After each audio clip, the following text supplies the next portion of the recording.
초여름의 무더위가 법정을 짓누르던 날이었습니다. 법정 창문으로 쏟아져 들어오는 햇살은 그 어느 때보다 뜨거웠고 에어컨이 가동 중임에도 불구하고 방청석은 긴장감과 분노로 후끈했습니다. 웅성거리는 소리가 법정 안을 가득 채우고 있었죠. 법정 문이 열리고 수갑을 찬 남자가 들어오자 순간 방청석의 소음이 더욱 커졌습니다. 저 괴물을 평생 가두세요. 사형시켜야 해. 분노에 찬 외침들이 터져 나왔습니다. 50대 중반의 남자 이강민. 그는 예상과 달리 몹시 평범해 보였습니다. 깔끔하게 정돈된 회색 머리에 단정한 수트 차림. 법정에 들어서는 그의 걸음걸이는 무겁지만 흔들림이 없었고 얼굴에는 특별한 감정의 기복도 보이지 않았습니다. 다만 그의 깊은 눈빛에는 말로 표현할 수 없는 복잡한 감정이 서려 있었죠. 재판을 시작하겠습니다. 판사의 단호한 목소리가 법정을 가득 채웠고 순식간에 소란은 잦아들었습니다. 검사는 서류 더미를 정돈하며 일어섰습니다. 피고인 이강민은 30년간 피해자 김수진을 자신의 집 지하실에 감금한 혐의로 기소되었습니다. 이는 대한민국 형법상 최악의 감금 사건 중 하나로 피해자는 심각한 육체적, 정신적 후유증을 앓고 있습니다. 우리는 이 비인간적 범죄에 대해 무기징역을 구형합니다. 검사의 목소리에는 분노가 실려 있었습니다. 방청석에서는 격분한 목소리들이 다시 터져 나왔고 판사는 재차 고요를 요구했습니다. 그동안 강민은 미동도 없이 앉아 있었습니다. 그의 표정은 검사의 말을 듣지 않는 것처럼 보였지만 가끔씩 깜빡이는 눈동자에서는 무언가를 떠올리는 듯한 기색이 역력했습니다. 강민의 변호사가 자리에서 일어섰습니다. 존경하는 판사님, 이 사건은 피고인이 단순히 악의적으로 저지른 범죄가 아닙니다. 그에게는 이유가 있었고 그 사연을 들으시면 여러분의 생각이 달라질 것입니다. 오늘 저희는 그 진실을 밝히고자 합니다. 변호사의 말에 방청석에서는 비웃음이 터져 나왔습니다. 무슨 이유가 있다고? 30년간 사람을 가둬놓고? 그때였습니다. 방청석 뒤편에서 한 남자가 벌떡 일어나 소리쳤습니다. 괴물, 내가 무슨 할 말이 있어. 그리고는 들고 있던 물컵을 강민을 향해 던졌습니다.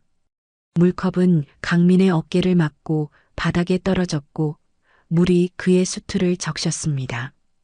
경찰들이 재빨리 움직여 소란을 피운 남자를 법정 밖으로 데려갔습니다. 놀랍게도 강민은 미동도 하지 않았습니다. 그저 젖은 어깨를 바라보며 희미한 미소를 지었을 뿐이었죠. 그의 그런 반응이 오히려 더 큰 긴장감을 불러일으켰습니다. 마치 모든 것이 예정된 일인 양 받아들이는 그의 모습에서 방청객들은 묘한 불안감을 느꼈습니다. 판사는 한숨을 내쉬며 검사를 향해 고개를 끄덕였습니다. 피고인 이강민에 대한 신문을 시작하겠습니다. 검사가 단상을 향해 걸어 나왔습니다.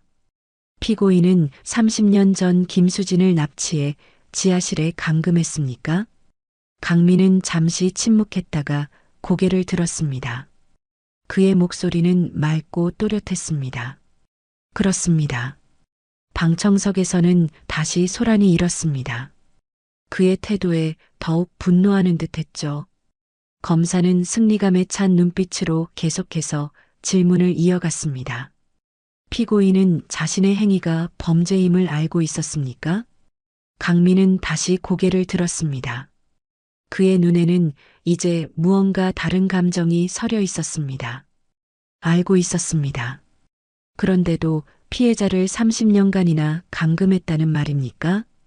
강민의 입가에 씁쓸한 웃음이 번졌습니다. 그 일이 꼭 필요했습니다. 그의 대답에 법정은 다시 한번 술렁거렸습니다. 변호사가 자리에서 벌떡 일어났지만 판사의 제지로 다시 앉았습니다. 검사는 승기를 잡았다는 듯 비웃음을 지으며 물었습니다. 무슨 이유로 그런 짓이 필요했다는 겁니까? 피고인? 강민은 깊은 숨을 들이마셨습니다. 무언가 말하려다 멈추고 눈을 감았습니다. 그리고 천천히 말했습니다. 그건 아직 말할 때가 아닙니다.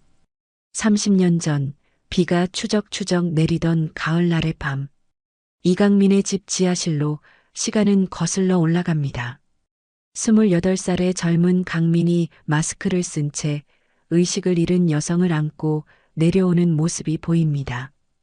그의 눈빛은 차갑고 결연했으며 그의 움직임에는 오랫동안 계획한 사람의 침착함이 묻어났습니다. 지하실은 생각보다 깨끗했습니다. 작은 침대와 책상, 화장실이 딸린 공간이었죠. 강민은 여자를 침대에 눕히고 손목과 발목을 침대에 단단히 묶었습니다. 그리고는 의자에 앉아 여자가 깨어나기를 기다렸습니다. 1시간쯤 지났을까 서서히 의식을 되찾은 여자는 눈을 깜빡이며 주변을 살폈습니다. 자신이 묶여 있다는 사실을 깨닫자마자 비명을 질렀습니다. 여기가 어디야? 나를 풀어줘. 누구야 너? 강민은 천천히 마스크를 벗었습니다. 여자의 눈이 커졌습니다. 강민 씨? 이게 무슨 짓이에요? 왜 이러는 거예요? 김수진. 그녀는 강민의 어머니를 돌보던 요양사였습니다. 강민은 아무 말 없이 그녀를 내려다보았습니다. 그의 손에는 오래된 사진 한 장이 들려 있었죠. 어머니와 함께 찍은 사진이었습니다. 왜 이러는지 정말 모르겠어요? 강민의 목소리는 낮고 서늘했습니다. 내가 한 일을 모른다고? 어머니께 한 짓을? 수지는 얼굴이 하얗게 질렸습니다. 그녀의 눈동자가 흔들렸습니다. 무슨 말씀이신지. 저는 선생님을 정성껏 모셨어요. 당신도 알잖아요. 강민은 쓴웃음을 지었습니다. 그래, 내가 보는 앞에서는 정말 잘 모셨지. 하지만 내가 없을 때는 어땠지? 수지는 필사적으로 고개를 저었습니다. 제발 이러지 마세요. 무슨 오해가 있으신 것 같아요. 저를 풀어주세요. 강민은 그녀에게 가까이 다가갔습니다. 그의 눈에는 분노가 가득했지만 목소리는 놀랍도록 차분했습니다. 너는 이걸로 끝이 아니야. 어머니가 겪은 모든 고통을 너도 똑같이 느끼게 해줄 거야. 수진의 눈에서 눈물이 흘러내렸습니다. 당신이 미쳤어요. 나를 납치한 죄로 감옥에 갈 거예요. 강민은 그저 미소를 지었습니다. 그럴지도 모르지. 하지만 그 전에 너는 내가 저지른 일의 대가를 치르게 될 거야. 그리고는 돌아서서 계단을 올라갔습니다. 문이 닫히고 자물쇠가 채워지는 소리가 들렸습니다. 수진의 비명과 울음소리가 지하실을 가득 채웠지만 강민의 표정에는 변화가 없었습니다. 그저 오래된 사진을 바라보며 중얼거렸습니다. 어머니, 약속을 지키겠습니다. 현재 법정으로 다시 돌아옵니다. 검사는 강민의 침묵에 더욱 공격적으로 나왔습니다. 피고인, 피해자는 지하실에서 어떤 대우를 받았습니까? 강민은 천천히 고개를 들었습니다. 식사는 하루 3번 제공했습니다. 필요한 생필품도 모두 제공했습니다. 검사는 코웃음을 쳤습니다. 그것이 사람을 가두는 것을 정당화할 수 있다고 생각하십니까? 방청석에서 다시 한번 분노의 목소리가 터져나왔습니다. 판사가 고요를 요구했지만 사람들의 분노는 쉽게 가라앉지 않았습니다. 검사는 서류 더미에서 사진을 꺼내 판사에게 제출했습니다. 이것은 피해자가 발견되었을 때의 사진입니다. 30년간 햇빛도 제대로 보지 못한 상태로 심각한 영양 결핍과 근육 위축 증세를 보였습니다. 사진이 방청석에도 공개되자 분노의 함성이 더욱 커졌습니다. 강민은 여전히 침착하게 앉아 있었지만 그의 손이 미세하게 떨리는 것이 보였습니다. 검사는 계속해서 몰아붙였습니다.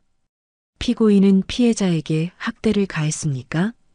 강민은 고개를 가로저었습니다. 그녀를 때리거나 괴롭히지는 않았습니다. 하지만 30년간 자유를 빼앗은 것은 최악의 학대 아닙니까? 강민은 잠시 침묵했다가 말했습니다. 그녀는 자유를 누릴 자격이 없었습니다. 방청석에서 다시 한번 분노의 함성이 터져 나왔습니다. 강민의 변호사가 자리에서 일어났습니다. 이에 있습니다. 검사는 피고인을 유도하고 있습니다. 판사가 고개를 끄덕였습니다. 이의를 받아들입니다. 검사는 질문을 다르게 하십시오.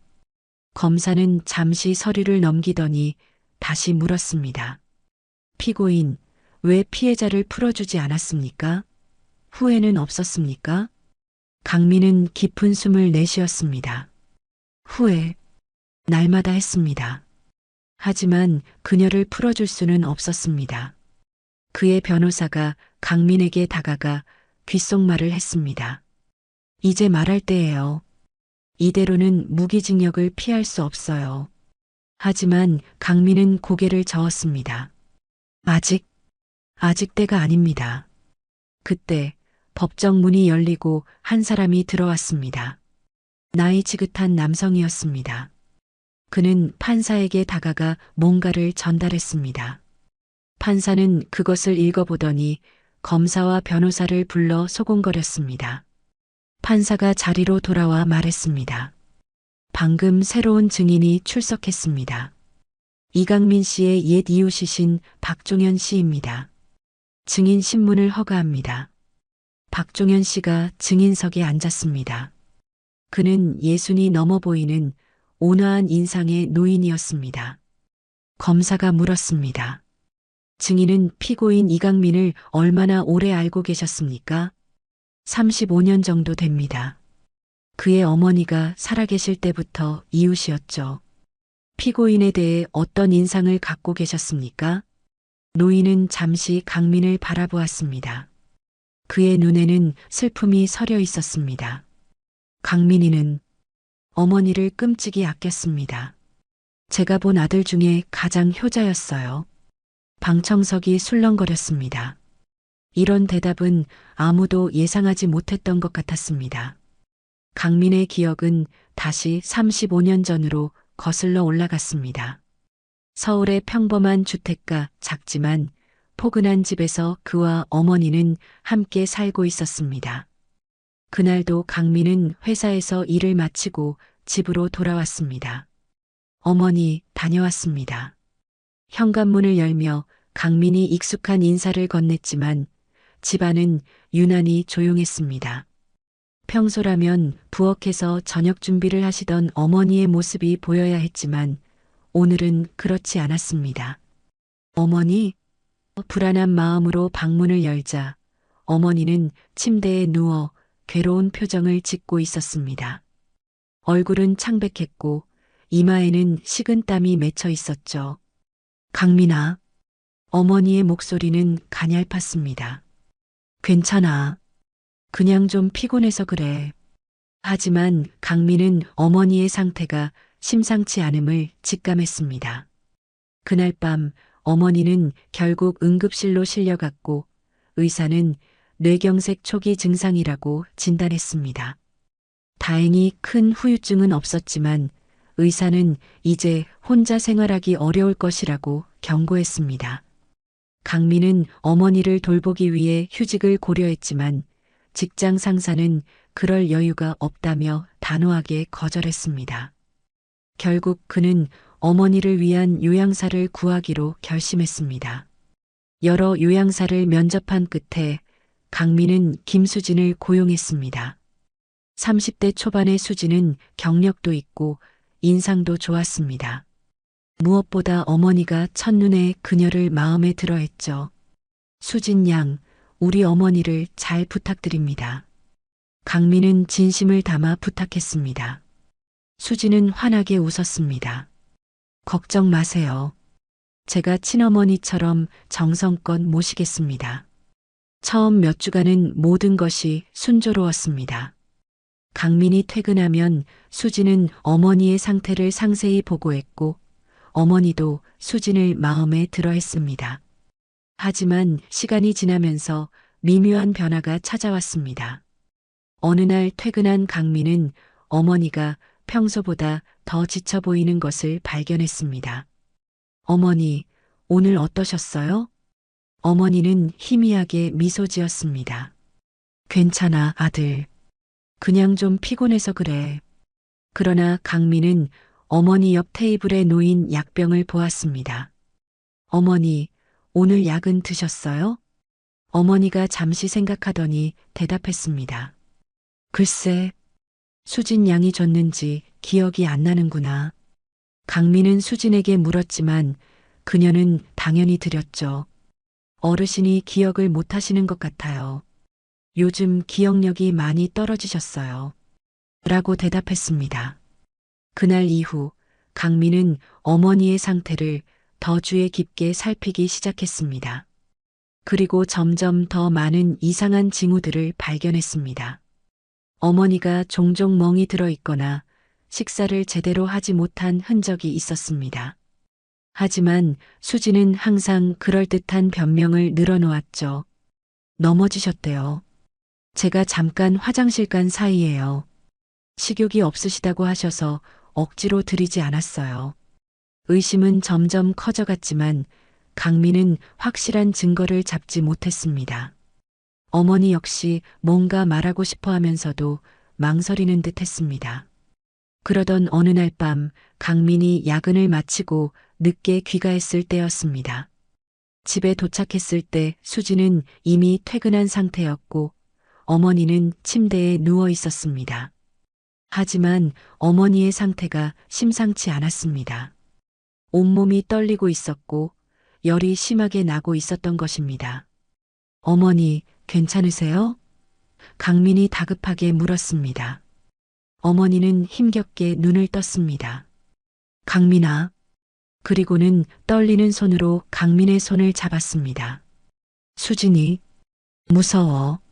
그 말을 끝으로 어머니는 의식을 잃었고 강민은 서둘러 구급차를 불렀습니다. 병원에서 의사는 어머니가 약물 과다 복용으로 인한 쇼크 상태라고 진단했습니다. 다행히 목숨은 건졌지만 어머니의 건강은 더욱 악화되었습니다. 강민은 그날부터 집에 감시 카메라를 설치했습니다. 수진에게는 알리지 않은 채로 말이죠. 그리고 일주일 후 그가 두려워하던 진실을 목격하게 되었습니다. 영상 속에서 수진은 친절한 요양사의 모습이 아니었습니다.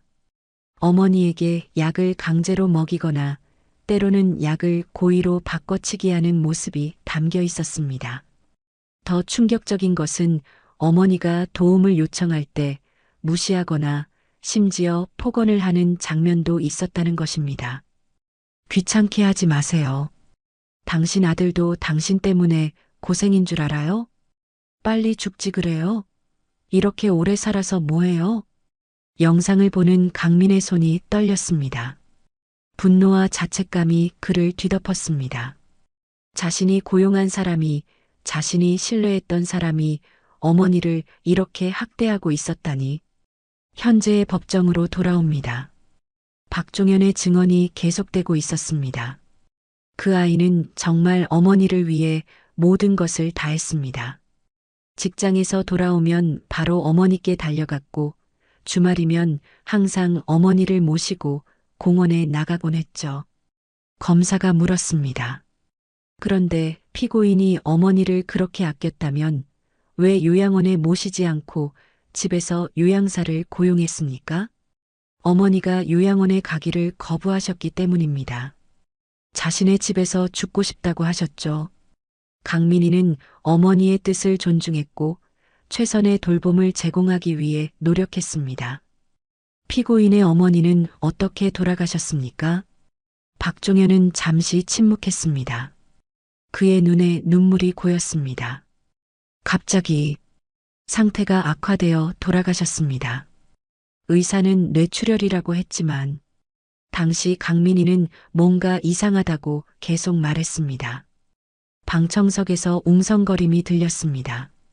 사람들의 시선이 조금씩 변하기 시작한 것 같았습니다. 검사가 다시 물었습니다. 어머니가 돌아가신 후 피고인의 행동에 변화가 있었습니까? 네. 완전히 달라졌습니다. 전에는 늘 웃던 아이였는데 어머니가 돌아가신 후에는 거의 말을 하지 않았어요. 그리고 김수진 씨도 갑자기 보이지 않게 되었죠. 법정이 다시 한번 술렁거렸습니다. 판사는 종을 울려 고요를 요구했습니다. 그럼 증인은 피고인이 김수진을 납치했다고 생각하십니까? 박종현은 망설였습니다. 저는 모릅니다. 하지만 그 아이는 항상 이유가 있는 행동을 했습니다. 그가 무슨 짓을 했든 분명 그럴 만한 이유가 있었을 겁니다. 재판은 짧은 휴정을 가진 후 다시 시작되었습니다. 법정 안의 분위기는 미묘하게 변해 있었습니다. 여전히 강민을 향한 비난의 시선이 대부분이었지만 일부 방청객들의 눈빛에는 호기심과 의문이 서려 있었습니다. 어쩌면 이 모든 일에는 우리가 모르는 다른 이야기가 있을지도 모른다는 생각이 슬며시 고개를 들기 시작한 것입니다. 판사가 검사를 향해 고개를 끄덕였습니다. 검사 측 계속해서 신문을 진행해 주십시오. 검사는 서류 더미를 정리하며 일어섰습니다. 박종현 증인에 대한 추가 질문이 있습니다. 증인은 피고인의 어머니와도 가까운 사이셨습니까? 네, 강민희 어머니와는 오랜 이웃으로 자주 왕래했습니다. 가끔 음식도 나눠 먹곤 했죠. 그럼 어머니의 요양사였던 김수진에 대해서도 알고 계셨습니까? 박종현은 얼굴을 찌푸렸습니다. 네, 몇 번 마주쳤습니다. 겉으로는 친절해 보였지만 뭔가 마음에 들지 않았어요. 어떤 점이 마음에 들지 않으셨나요? 설명하기 어렵습니다만 강민희가 없을 때 그녀의 표정이 달라지는 것 같았어요. 한 번은 제가 우연히 창문 너머로 봤는데 강민희 어머니에게 소리를 지르는 모습을 목격했습니다. 하지만 그때는 그냥 일시적인 스트레스라고 생각했죠. 검사는 잠시 생각하더니 다른 질문으로 넘어갔습니다. 피고인의 어머니가 돌아가신 후 피고인이 김수진을 찾았다거나 그녀에 대해 언급한 적이 있습니까? 한번 제게 물었습니다. 수진 씨를 혹시 보셨냐고요?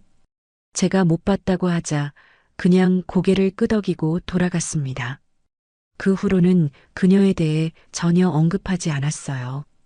검사는 고개를 끄덕이며 자리로 돌아갔습니다. 이번에는 변호사가 일어나 박종현에게 다가갔습니다. 증인께서는 피고인의 어머니가 돌아가시기 전 건강 상태에 이상한 변화가 있었다고 들으신 적이 있습니까? 박종현은 잠시 생각에 잠겼습니다. 네, 강민희가 말했습니다. 어머니가 갑자기 건강이 나빠지셨다고요. 처음에는 자연스러운 병세의 악화라고 생각했지만 강민희는 계속 의심스럽다고 했습니다. 어떤 점이 의심스럽다고 하셨나요? 약을 제때 드시지 못하거나 때로는 너무 많이 드신 것 같다고요. 강민희는 수진 씨를 의심하기 시작했습니다. 하지만 확실한 증거가 없었죠. 변호사는 고개를 끄덕였습니다. 더 이상 질문 없습니다.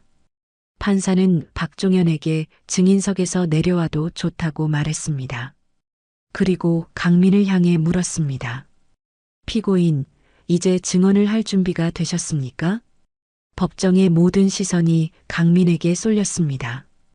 강민은 심호흡을 한 후 고개를 끄덕였습니다. 네, 준비됐습니다. 강민이 증인석에 앉았습니다. 그의 눈에는 더 이상 냉담함이 보이지 않았습니다. 대신 오래 참아온 고통이 서려 있었습니다. 변호사가 먼저 질문을 시작했습니다. 피고인, 어머니와의 관계에 대해 말씀해 주시겠습니까? 강민은 희미하게 미소 지었습니다. 어머니는 제 전부였습니다. 아버지는 제가 5살 때 돌아가셨고 어머니는 혼자서 저를 키우셨죠. 힘든 내색 한 번 없이 항상 웃으며 저를 대해주셨습니다. 어머니가 편찮으시게 된 계기가 있었습니까? 네, 갑작스러운 뇌경색이었습니다. 처음에는 심각하지 않다고 했지만 시간이 지날수록 상태가 악화되었죠. 그때 제가 어머니를 돌봐드려야 했는데 직장 때문에 그럴 수 없었습니다. 강민의 목소리가 흔들렸습니다. 그는 잠시 숨을 고르고 계속했습니다. 그래서 요양사를 구했습니다. 김수진이었죠. 처음에는 정말 좋은 사람처럼 보였습니다. 어머니도 그녀를 좋아하셨고요. 하지만 강민은 깊은 숨을 들이마셨습니다. 그의 손이 미세하게 떨리고 있었습니다. 시간이 지나면서 어머니의 상태가 급격히 나빠졌습니다. 이상했습니다. 의사는 자연스러운 증상 악화라고 했지만 제가 보기에는 뭔가 달랐어요. 어머니의 눈빛이 공포로 가득 차 있었습니다. 법정은 완전히 조용해졌습니다. 모든 사람들이 강민의 말에 귀를 기울이고 있었습니다. 어느 날 밤 제가 늦게 퇴근했을 때였습니다. 어머니가 고열로 의식을 잃으셨고 제가 물었을 때 마지막으로 하신 말씀이 수진이 무서워 였습니다. 방청석에서 작은 탄식이 흘러나왔습니다. 검사조차 표정이 굳어졌습니다. 그 후 제가 집에 감시 카메라를 설치했습니다. 그리고 일주일 후에 보게 된 영상은 강민의 목소리가 떨렸습니다. 수진이 어머니에게 약을 강제로 먹이거나 약을 바꿔치기 하는 모습이었습니다. 어머니가 도움을 청하면 무시하고 때로는 폭언을 퍼붓기도 했죠. 법정이 술렁거렸습니다. 이제는 분노가 아닌 충격과 동요였습니다. 그러나 가장 큰 충격은 그날 밤이었습니다. 강민의 기억은 다시 그날 밤으로 돌아갔습니다. 어머니의 건강이 급격히 악화된 날이었습니다. 그는 급히 병원으로 어머니를 모셨지만 이미 늦었습니다. 의사는 뇌출혈로 인한 사망이라고 진단했지만 강민은 그것이 자연적인 원인이 아니라는 것을 직감했습니다. 집으로 돌아온 그는 감시 카메라 영상을 확인했습니다. 그리고 그곳에서 그는 끔찍한 장면을 목격했습니다. 수진이 어머니에게 과다한 약을 강제로 먹이는 모습, 그리고 어머니가 괴로워하자 냉담하게 무시하는 모습이었습니다. 강민은 영상을 들고 경찰서로 달려갔습니다. 그러나 그곳에서 그를 기다리고 있던 것은 실망뿐이었습니다. 영상만으로는 고의성을 입증하기 어렵습니다. 그리고 이미 부검도 끝났고 사망 원인은 자연사로 결론 났습니다. 절망에 빠진 강민은 집으로 돌아왔습니다. 그리고 그날 밤 그는 어머니의 방에서 오래된 일기장을 발견했습니다. 수진이 내 약을 바꾸는 것 같다. 강민이에게 말하고 싶지만 아이가 더 큰 상처를 받을까 두렵다. 이 아이는 이미 너무 많은 것을 희생했다. 어머니의 글을 읽는 강민의 눈에서 눈물이 흘렀습니다. 그리고 그날 그는 결심했습니다. 법이 정의를 구현하지 못한다면 자신이 직접 그 정의를 실현하겠다고. 현재의 법정으로 돌아옵니다. 강민은 천천히 말을 이어갔습니다. 수지는 제 어머니를 간호한 요양사였습니다. 하지만 그녀는 간호사가 아니라 학대자였습니다. 그녀는 제 어머니를 천천히 계획적으로 죽음으로 몰아넣었습니다. 법정은 완전히 침묵에 빠졌습니다. 방청객들의 시선이 변하기 시작했습니다. 비난과 분노가 서서히 충격과 동요로 바뀌어가고 있었습니다. 강민의 목소리는 차분했지만 그 안에 담긴 분노와 비통함은 법정 앞 모든 이들의 가슴을 파고들었습니다. 그는 단 한 번도 목소리를 높이지 않았습니다. 오히려 그의 침착함이 이야기의 무게를 더했습니다. 어머니가 돌아가신 후 저는 경찰에 신고했습니다. 수진이 어머니의 죽음에 책임이 있다고요. 증거로 감시 카메라 영상과 어머니의 일기를 제출했습니다. 검사가 끼어들었습니다. 그런 신고 기록은 없습니다. 강민은 쓴웃음을 지었습니다. 있습니다. 다만 제대로 조사되지 않았을 뿐이죠. 당시 담당 경찰은 증거가 불충분하다며 사건을 기각했습니다.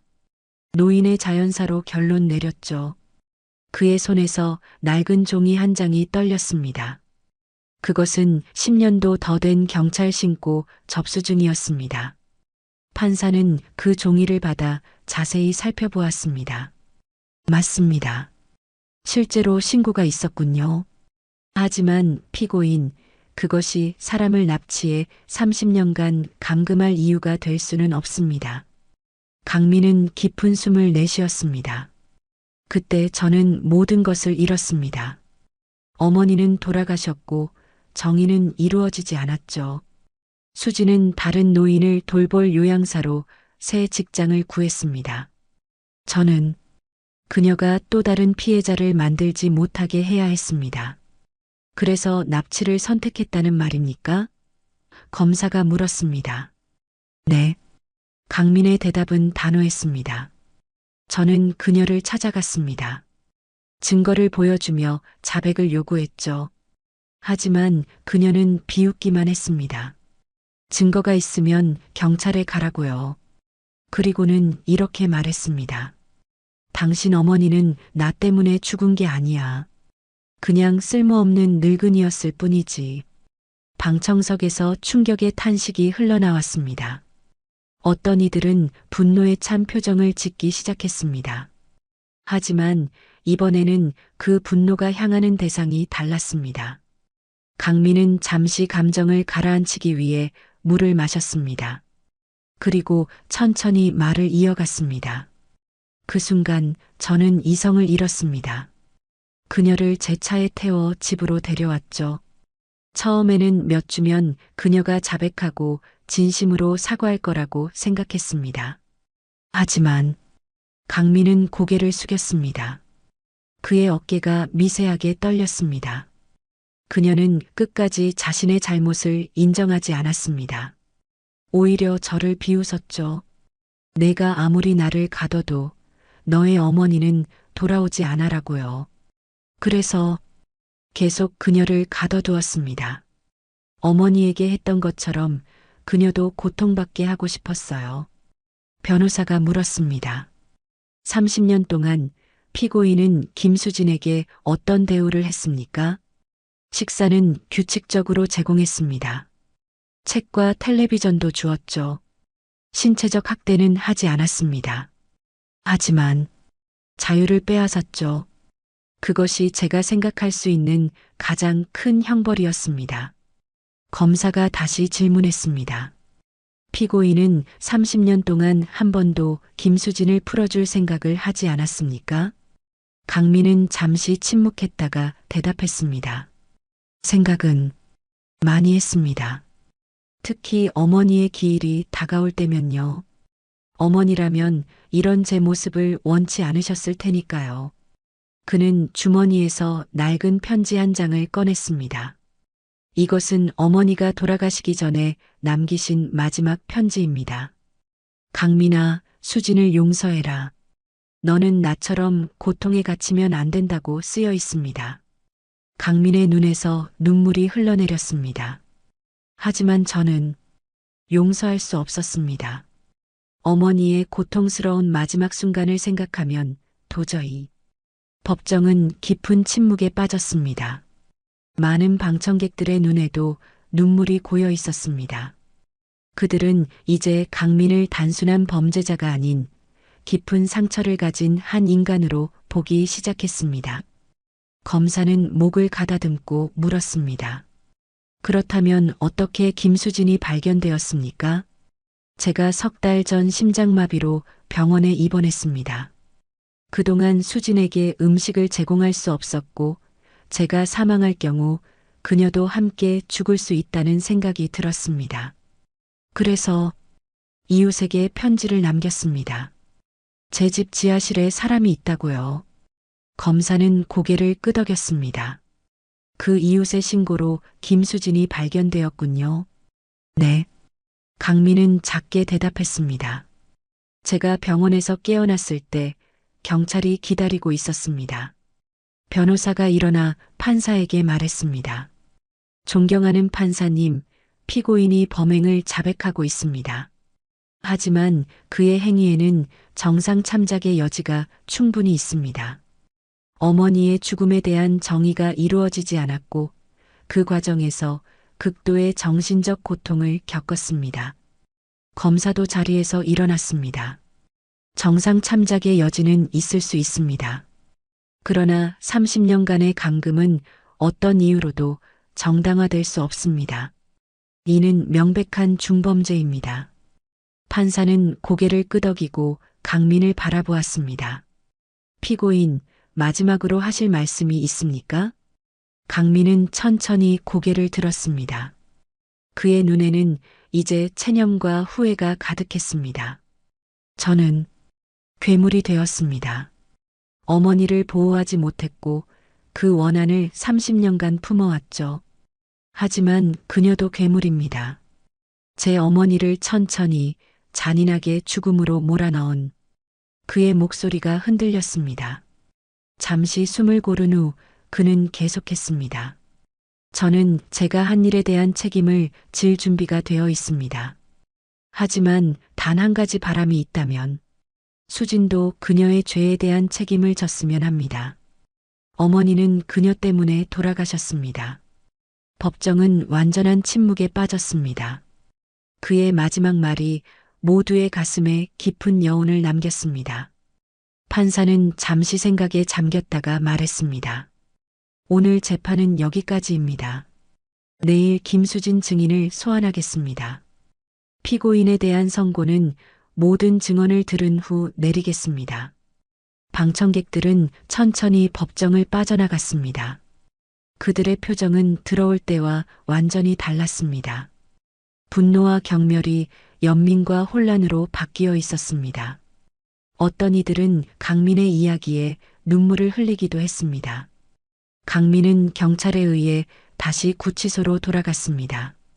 그의 걸음은 무거웠지만 어깨에서는 오랜 짐을 내려놓은 듯한 가벼움이 느껴졌습니다.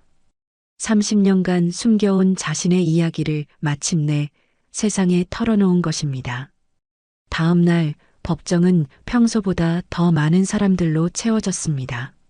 전날 이강민의 증언이 언론을 통해 알려지면서 이 사건에 대한 대중의 관심이 폭발적으로 증가했기 때문입니다. 방청석은 물론 법정 밖까지 사람들이 줄지어 서 있었습니다. 판사가 입장하자 모두 자리에서 일어났습니다. 자리에 앉으십시오. 오늘은 피해자 김수진 씨의 증언을 듣겠습니다. 법정 문이 열리고 김수진이 들어왔습니다. 60대 중반의 여성으로 30년의 감금 생활이 그녀의 모습에 깊은 흔적을 남겼습니다. 창백한 피부와 몸을 가누기 힘들어하는 걸음걸이가 그것을 증명했습니다. 그녀는 휠체어 도움 없이 증인석으로 향했지만 그 과정이 무척 힘들어 보였습니다. 수진이 증인석에 앉자 검사가 먼저 질문을 시작했습니다. 김수진 씨, 30년 동안 이강민에게 감금당한 경험에 대해 말씀해 주시겠습니까? 수진은 떨리는 목소리로 대답했습니다. 처음에는 아무것도 이해할 수 없었어요.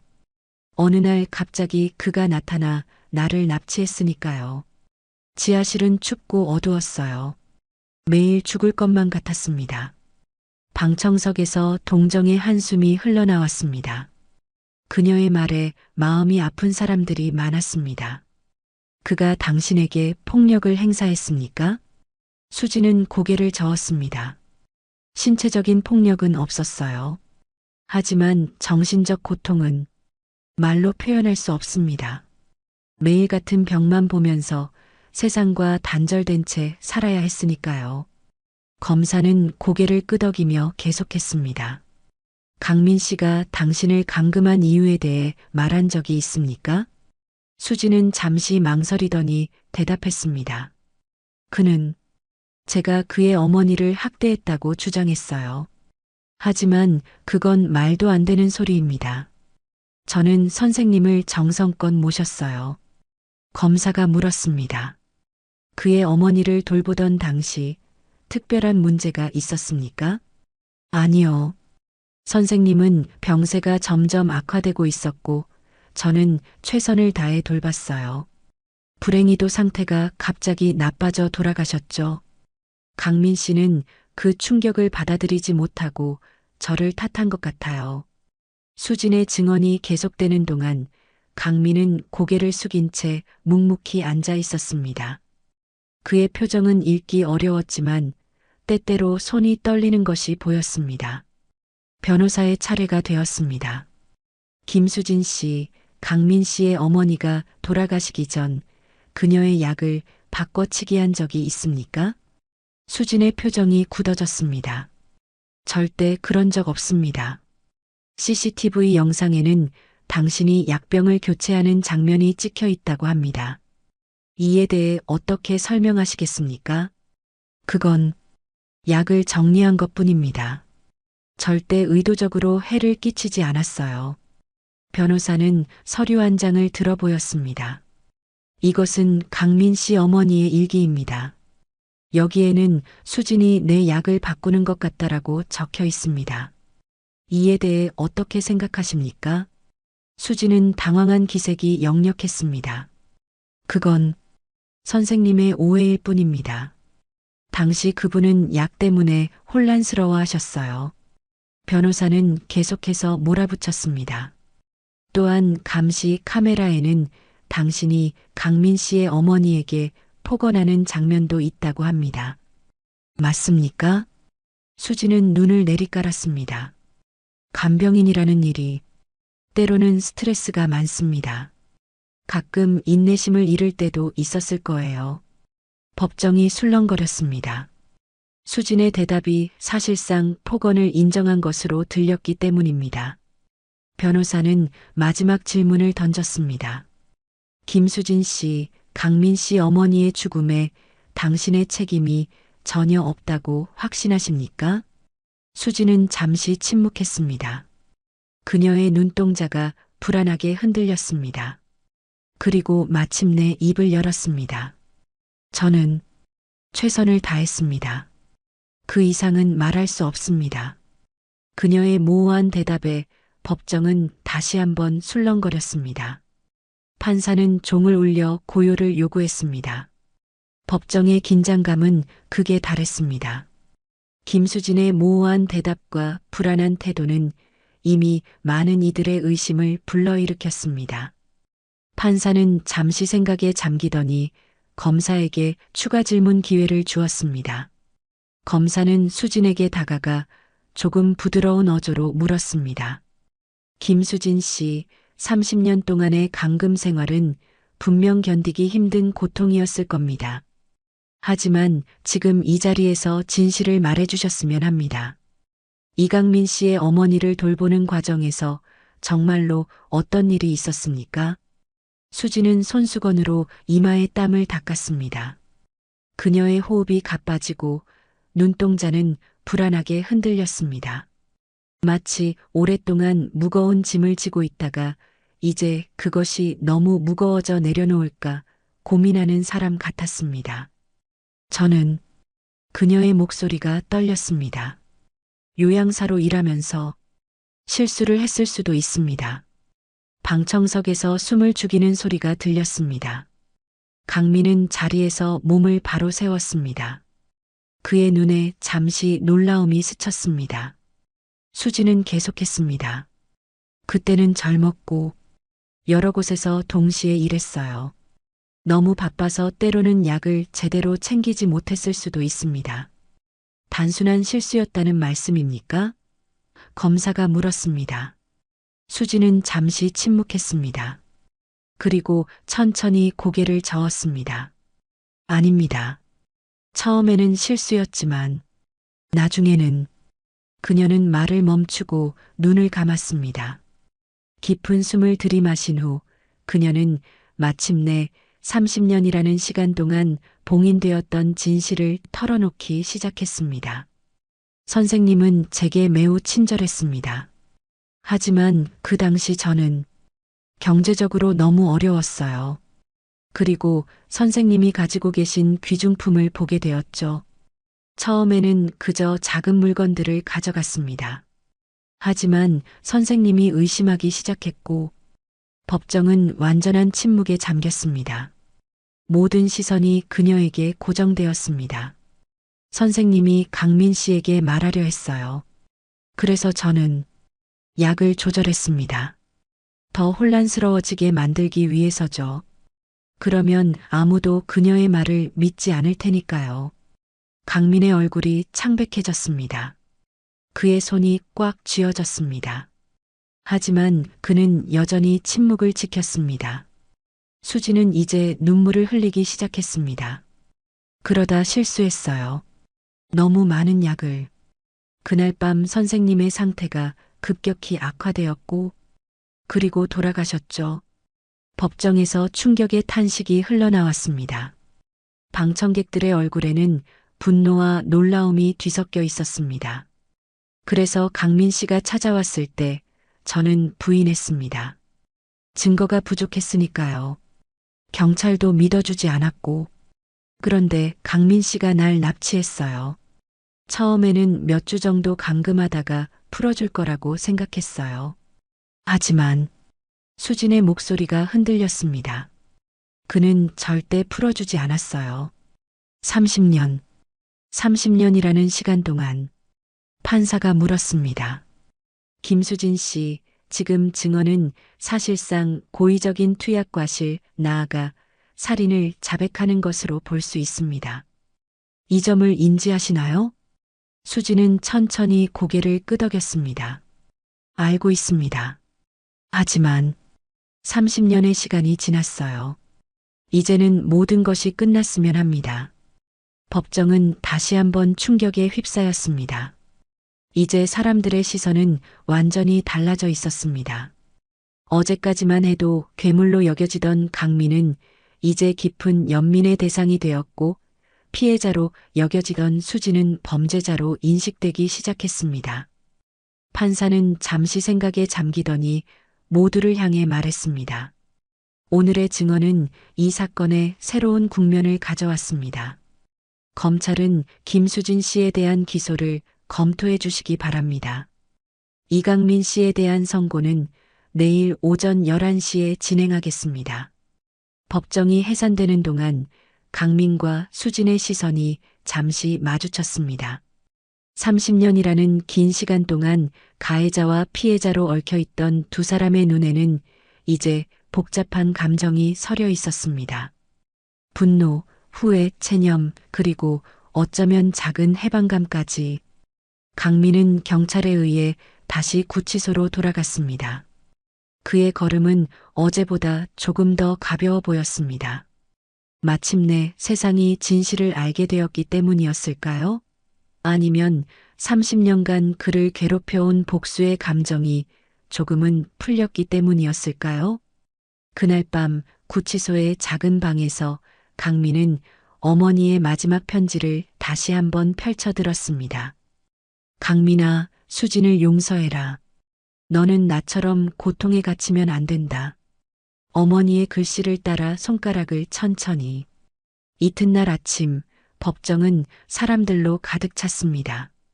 전날 김수진의 충격적인 자백이 뉴스를 통해 전국에 퍼졌고 이 사건은 순식간에 국민적 관심사가 되었습니다. 법정 안에는 팽팽한 긴장감이 감돌았습니다. 11시 정각 판사가 입장했습니다. 모두가 자리에서 일어섰다가 다시 앉았습니다. 이어서 이강민이 경찰에 호위되어 법정으로 들어왔습니다.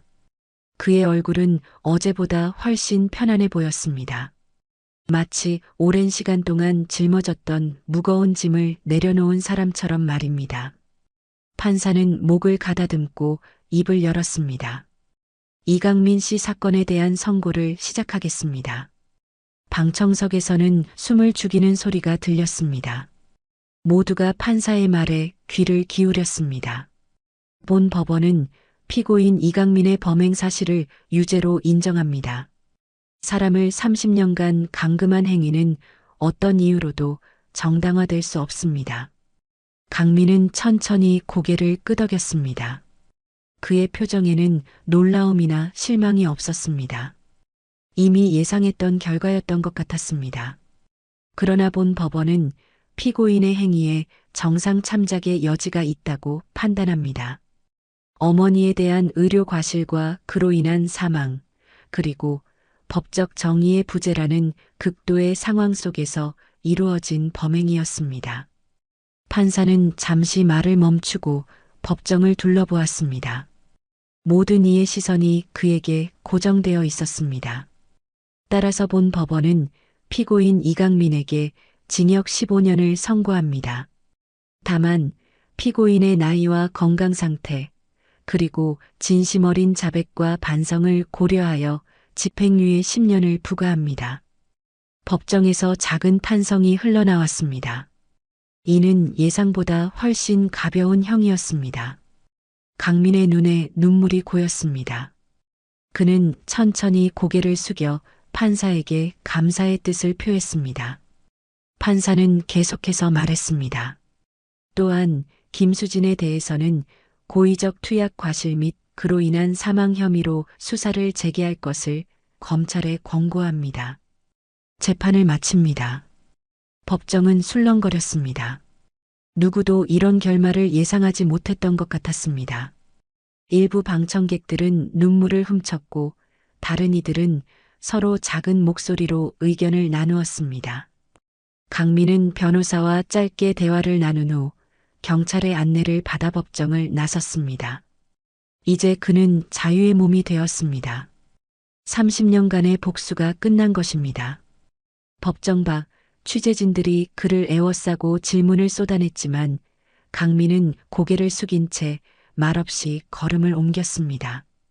그가 법원 계단을 내려가려는 순간 뒤에서 목소리가 들렸습니다. 강민 씨. 돌아보니 김수진이 서 있었습니다. 그녀는 이제 경찰에 의해 체포되어 수갑이 채워진 상태였습니다. 강민은 잠시 걸음을 멈추었습니다. 수진은 고개를 숙이고 작은 목소리로 말했습니다. 정말 미안합니다. 당신의 어머니에게, 그리고 당신에게도. 강민은 그녀를 바라보았습니다. 그의 눈에는 이제 증오보다는 피로가 더 깊이 서려 있었습니다. 30년의 시간이 그의 분노를 씻어내린 것인지도 모릅니다. 어머니의 마지막 편지에는 강민이 천천히 입을 열었습니다. 당신을 용서하라는 말이 적혀 있었습니다. 하지만 저는 그러지 못했어요. 그리고 그 결과 우리 둘 다 감옥에 갇혔습니다.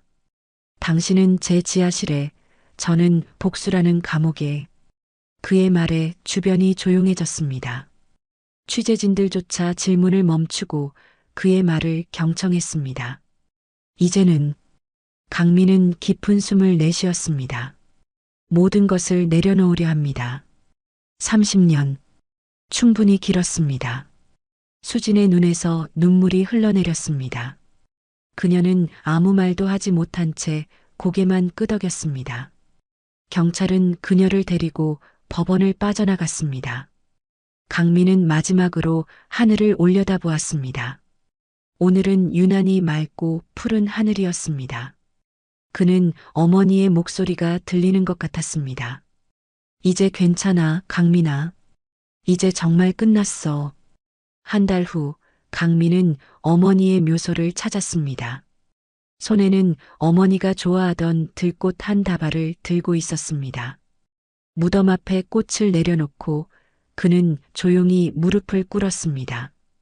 어머니, 이제야 용서할 수 있게 되었습니다. 당신이 바라시던 대로요. 그의 눈에서 눈물이 흘러내렸습니다. 하지만 이번의 눈물은 달랐습니다. 분노와 슬픔의 눈물이 아닌 오랜 시간 동안의 고통에서 해방된 해소의 눈물이었습니다. 묘소를 떠나며 강민은 자신의 과거와 작별했습니다. 이제 그에게는 새로운 시작이 기다리고 있었습니다. 30년이라는 긴 시간 동안 잃어버렸던 자신의 삶을 되찾을 시간이었습니다. 법정 밖에서는 사람들이 그의 이야기를 나누며 눈물 짓고 있었습니다. 그들은 강민을 단순한 범죄자가 아닌 깊은 상처를 가진 한 인간으로 보기 시작했습니다. 어쩌면 그것이 진정한 정의의 시작이었을지도 모릅니다.